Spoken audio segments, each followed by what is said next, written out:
Oi gente, aqui é o João de novo com vocês no Alma Livre, podcast sobre espiritualidade universalista independente. E eu quero continuar com vocês no assunto sobre energias. Eu acho que esse deve ser o 4º episódio que eu estou dentro do assunto de energia.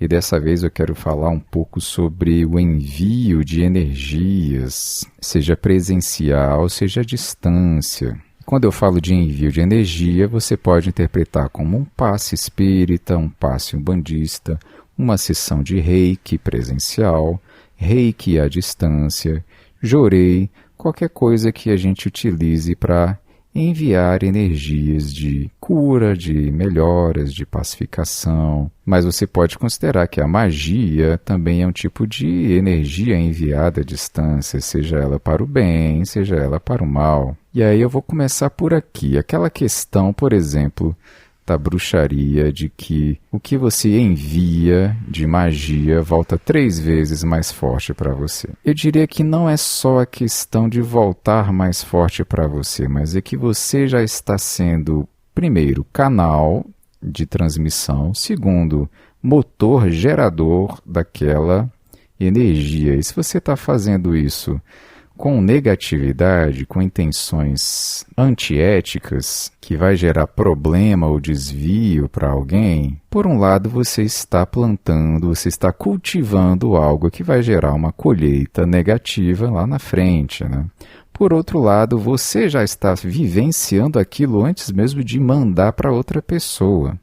Ou seja, você já está recebendo ou os benefícios, parte dos benefícios daquela energia, ou parte dos malefícios daquela energia com a qual você está se sintonizando para fazer um trabalho energético espiritual. Não tem como você querer ter uma intenção negativa em relação a uma outra pessoa e achar que você vai ficar limpo, ileso no processo.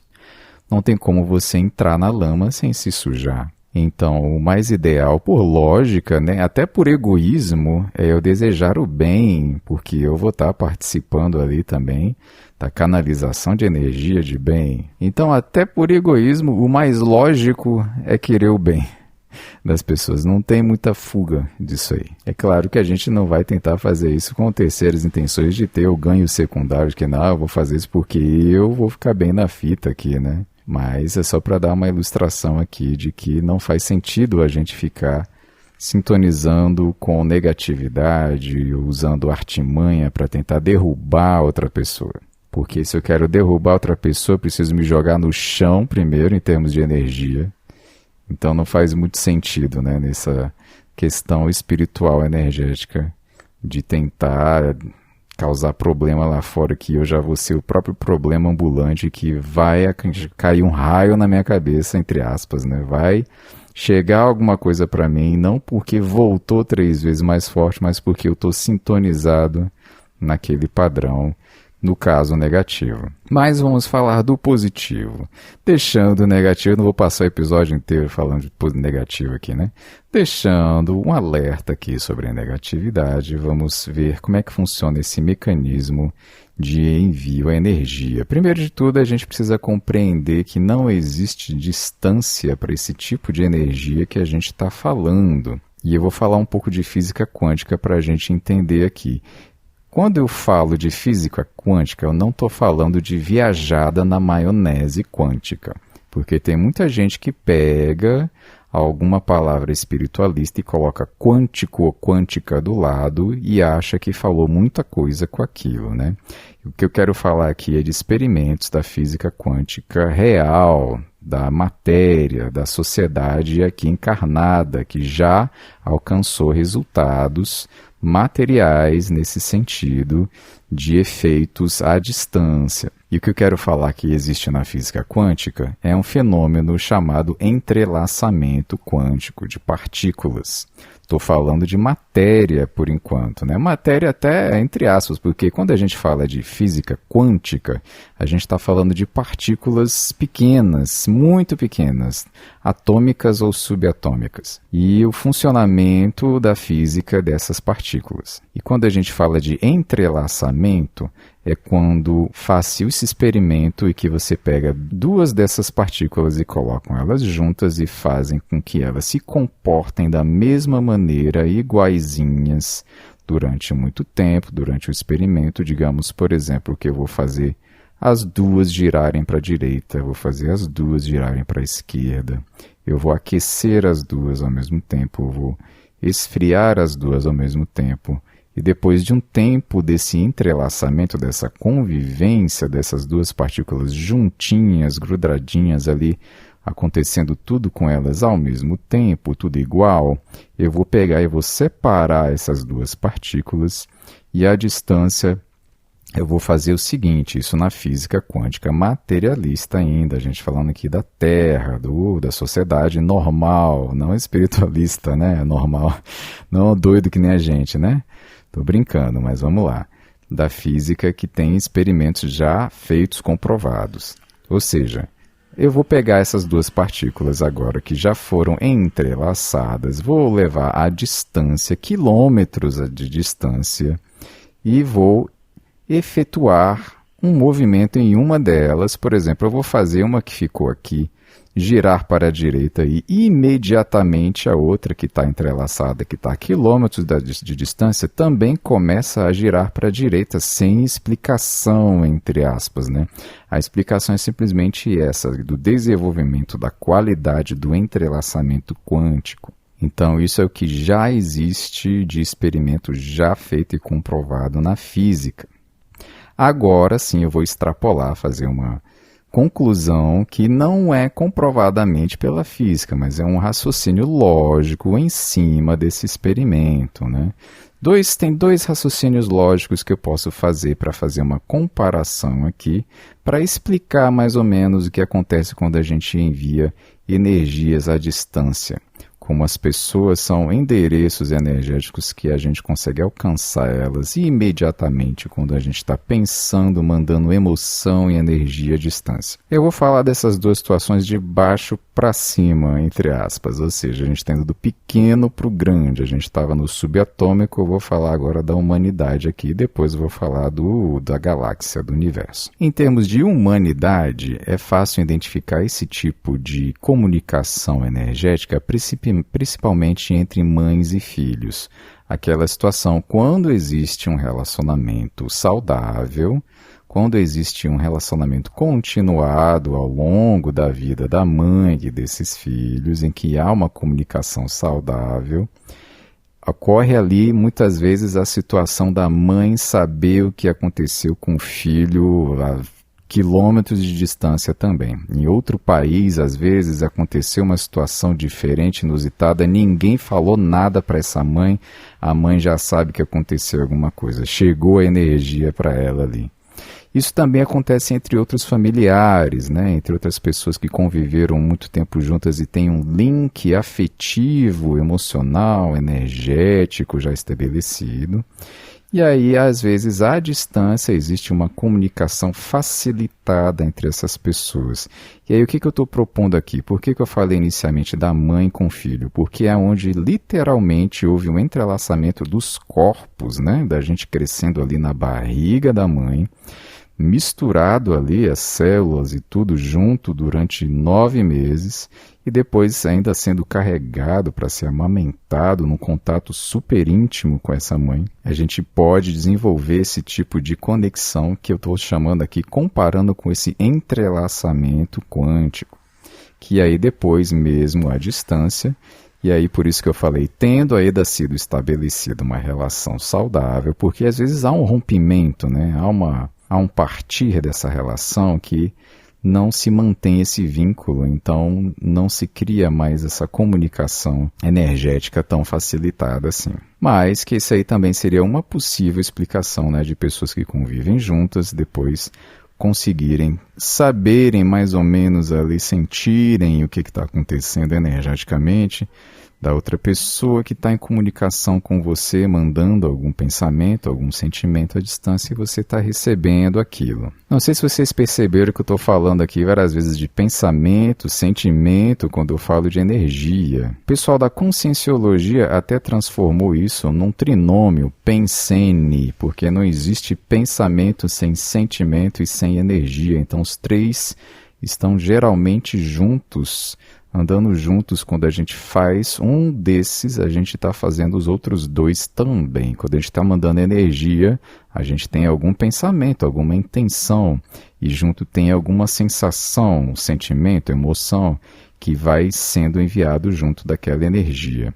E todo pensamento que a gente tem também tem algum tipo, algum nível maior ou menor de sentimento, e alguma carga maior ou menor de energia. Então está sempre misturado e é difícil separar esses três. E agora indo para algo maior, algo que eu falei que seria em termos de galáxia, levando em consideração que a teoria do Big Bang está correta, toda a matéria desse universo já esteve entrelaçada, entre aspas, num ponto, numa só massa, supercondensada, que depois explodiu e numa grande explosão, no Big Bang, se espalhou e criou todo esse universo. Então pode-se dizer que tudo o que existe no universo um dia já esteve entrelaçado, já esteve num comportamento único, unido ali naquela massa, antes de sair e criar o universo. Então a gente pode extrapolar a questão da ideia do entrelaçamento quântico, que é talvez possível que isso exista em tudo e que a gente esteja conectado com tudo e com todos,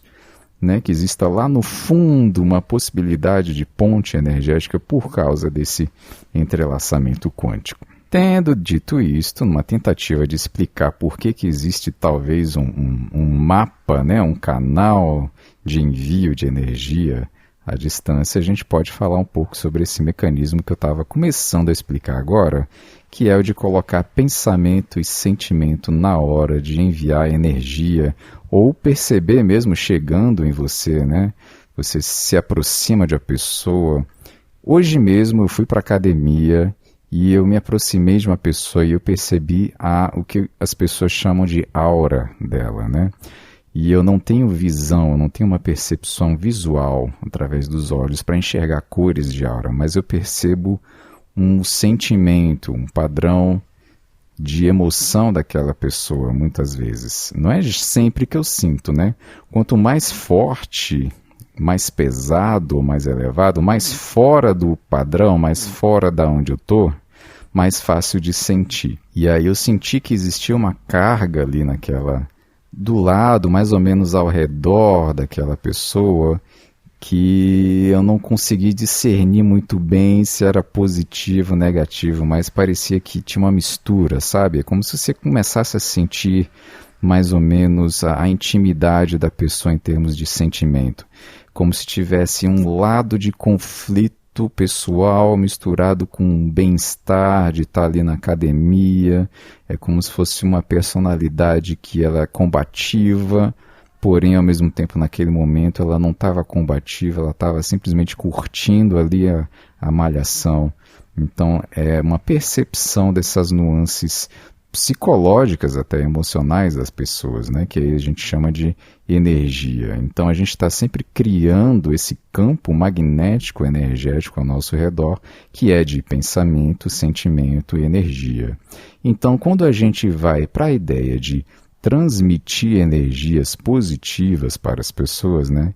É importante levar isso em consideração também. Tem muita gente que acha que vai ser simplesmente canal 100% passivo e que ela não vai fazer nada, ela vai estar simplesmente ali, esticar as mãos delas de forma mecânica e fazer nada em termos de mente, em termos de sentimento. Isso talvez seja interessante no caso da pessoa ser médium e estar ali entrando no ponto de passividade para tentar receber o que vai ser o direcionamento daquele trabalho energético, que aí o guia, o mestre, o amparador vai trazer qual é o nível, qual é a carga de energia a ser aplicada ali e vai até direcionar aquele médium para sentir aquilo que o guia está intuindo que o médium sinta para enviar para aquela pessoa. Só que aí, depois desse contato inicial, digamos, do guia, do amparador, ou mesmo que não haja esse contato, vai haver pensamento, sentimento para ajudar aquela pessoa. Ou seja, a gente vai colocar ali intenções de pacificação, de cura, de calma, de tranquilização, de elevação, ou a gente vai colocar ali energia de alegria, de positivação, de autoestima, ou uma elevação espiritual, ou uma sensação de sagrado, de purificação. Ou seja, tem algum conteúdo, alguma intenção a ser passada para aquela pessoa. Às vezes a gente investiga na questão do reiki, às vezes quando é um atendimento de maca, a pessoa que vai receber o reiki pode dar algumas informações antes de receber para ajudar o direcionamento nesse sentido. Que aí pode ser trabalhado algum chakra, limpeza de chakras, mexer ali nas questões emocionais que podem gerar bloqueios energéticos ao longo do corpo da pessoa na altura dos chakras. E trabalhar nesse sentido para fazer o movimento oposto do sofrimento que a pessoa expressou ao chegar ali a ser atendida. Claro que, mais uma vez, é uma questão de alívio, às vezes temporário, daquela pessoa, se ela mesma for a gênese do problema.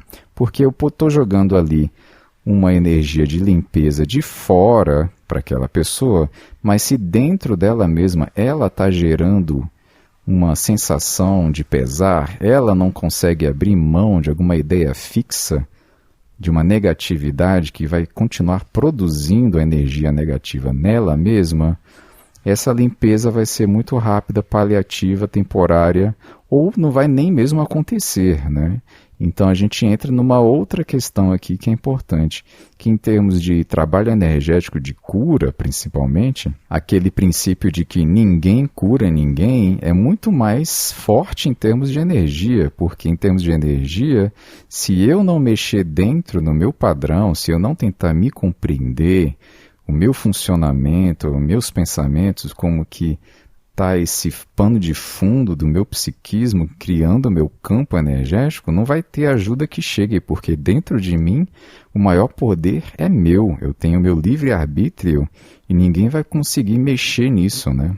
Então, o que pode ser feito é, além do trabalho energético, o trabalho psicológico também, terapia. Em muitos atendimentos de reiki, em muito atendimento de espiritismo, de passes ou até na Umbanda, além da consulta lá com o médium incorporado ou até com o reikiano, pode-se recomendar também a busca de terapeutas, busca de psicoterapia para ajudar a pessoa cada vez mais entender o seu processo, entender o seu contexto de vida, para daí ela começar a mexer nesse mecanismo que está lá dentro dela, para ir mexendo e reformatando, reorganizando como que ela enxerga o mundo, enxerga a vida, como que ela lida com as situações que chegam até ela, para que ela possa daí então trazer essa sensação, essa participação dela no processo de cura dela. A medicina mais atual já reconhece que nós somos seres biopsicossociais e que tudo isso faz parte do nosso processo de adoecimento, de cura, o nosso lado do corpo biológico, o psíquico e o social, a convivência, os relacionamentos. E aí, em termos de energia, a gente coloca mais um, né? A gente pode colocar que nós somos biopsicossocial energético, que aí a gente põe aí umas camadas dimensionais que são mais invisíveis para a gente por enquanto nesse sentido. Mas que no fundo, se a gente leva o biopsicossocial em consideração, a gente não precisa nem abordar o energético, porque o energético já vai estar imerso nesse meio inseparável dele, como eu já falei antes, na questão do pensene, que é pensamento, sentimento e energia. Então, no fundo, eu não preciso me preocupar nem tanto assim sobre se tem carga energética em cima de mim. Se eu avaliar como estão os meus relacionamentos, se eu avaliar como é que está o meu psicológico, eu já vou estar mexendo nessa questão de energia. Claro que, em alguns casos, mais raros, eu diria, existe algum assédio espiritual verdadeiro em cima da pessoa, ou seja, existe alguma energia exterior querendo forçar a barra em cima da psique, da energia dela, que pode ser uma energia de alguém desencarnado ou até mesmo de alguém encarnado mandando um bombardeio energético à distância e que ela precise se fortalecer nesse sentido, não só do recebimento de energias positivas, mas também da aprendizagem de lidar com a sua blindagem energética pessoal para não deixar aquilo entrar na casa, na psique dela. E ver aonde que teve alguma brecha possível na sua aura, que eu estou chamando aqui, só que não é só aura, né?